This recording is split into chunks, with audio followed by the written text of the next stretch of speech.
सर्वात प्रथम आपल्याला क्रोम ब्राउझरवरती यायचं आहे. या ठिकाणी फार्मर ॲग्रीस्टॅक असं आपण या ठिकाणी टाकायचं आहे. त्याची मी लिंक खाली तुम्हाला डिस्क्रिप्शन बॉक्समध्ये देखील देणार आहे. त्या लिंकवरती येऊन तुम्ही डायरेक्ट या वेबसाईटवरती येऊ शकता. या वेबसाईटवरती आल्यानंतर आपल्या पुढे अशा प्रकारचं चित्र आपल्याला या ठिकाणी दिसणार आहे. या ठिकाणी चेक एनरोलमेंट स्टेटस यावरती क्लिक करून आपल्याला स्टेटस आपल्या फार्मर आयडीचं बघता येणार आहे.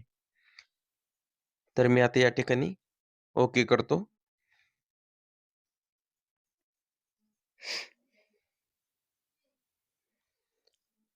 बघा,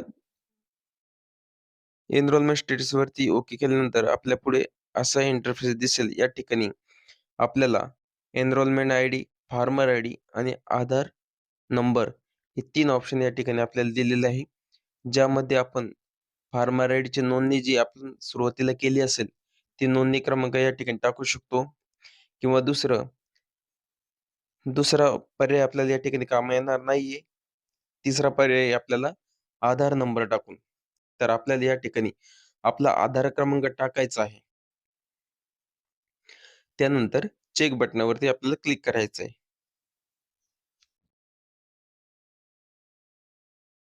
चेक बटनावरती क्लिक केल्यानंतर आपल्या पुढे आपलं आधारचं स्टेटस, फार्मर आयडीचं स्टेटस या ठिकाणी दिसणार आहे.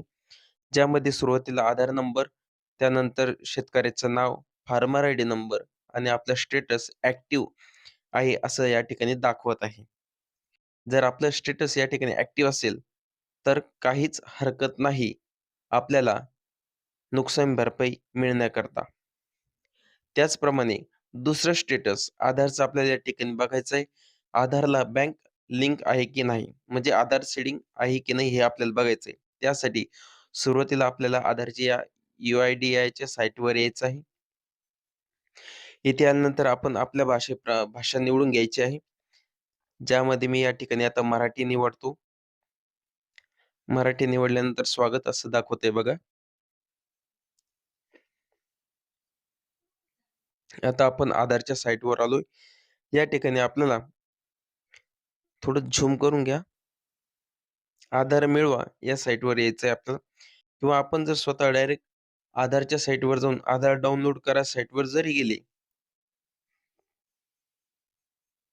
तरी या ठिकाणी चालणार आहे.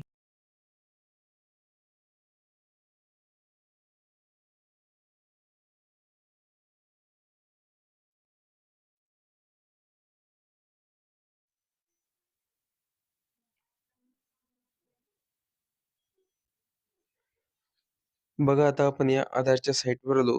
येथे आपल्याला आधार डाउनलोड करण्यासाठी आपण या ठिकाणी आलोय त्या साईटवरती. पण या ठिकाणी डॅशबोर्डवरती आपल्याला क्लिक करायचं आहे आणि या ठिकाणी बघा लॉग इन बटन आहे. इथे क्लिक केले तरी चालेल. त्याचप्रमाणे 8 नंबरला बघा 1, 2, 3, 4, 5, 6, 7, 8 ह्या 8 नंबरवरती आपल्याला बँक सीडिंगचं स्टेटस आपल्याला पाहता येईल. याच्यावरती क्लिक करायचं आहे.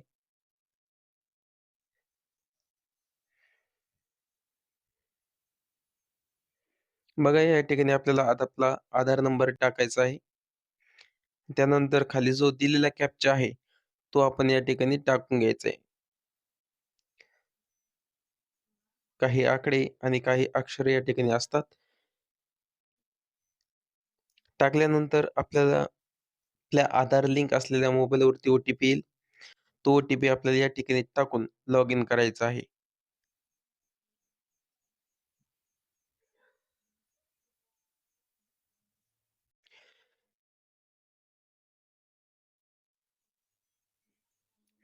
लॉग इन केल्यानंतर आपल्यासमोर असे हे बॉक्स दिसतील, ज्यामध्ये आपल्याला बँक आधार सीडिंग स्टेटस आपल्याला या ठिकाणी चेक करायचं आहे.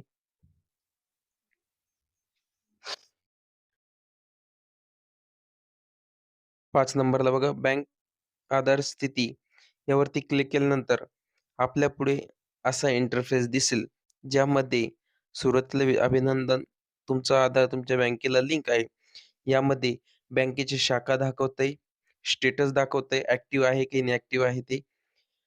तर या 2 वस्तू, या गोष्टी जर आपण योग्यरित्या बघितल्या, तपासून बघितल्या, जर हे दोन्ही स्टेटस एकदम ओके असले, तर आपल्याला अतिवृष्टी नुकसान भरपाई असेल किंवा पीक विमा असेल किंवा शासनाचे इतर जे काही लाभ असेल, ते मिळवण्यापासून कोणीच अडवू शकणार नाही.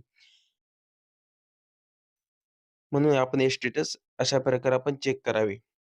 जर हा व्हिडिओ आपल्याला आवडला असल्यास आमच्या चॅनलला सबस्क्राईब करा, लाईक करा आणि इतरही गरजूपर्यंत पोहोचवा. धन्यवाद.